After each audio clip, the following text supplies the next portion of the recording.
இன்னல் துன்பம் இன்பமாய் மாறும்.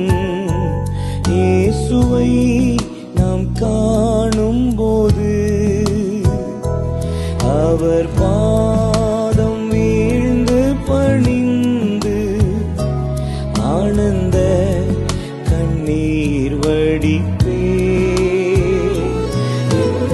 ஓட்டம் ஜெயத்துடன் முடியும், அந்த நாடு சுதந்தரிப்பே. எந்த ஓட்டம் ஜெயத்துடன் முடியும், அந்த நாடு சுதந்தரிப்பே.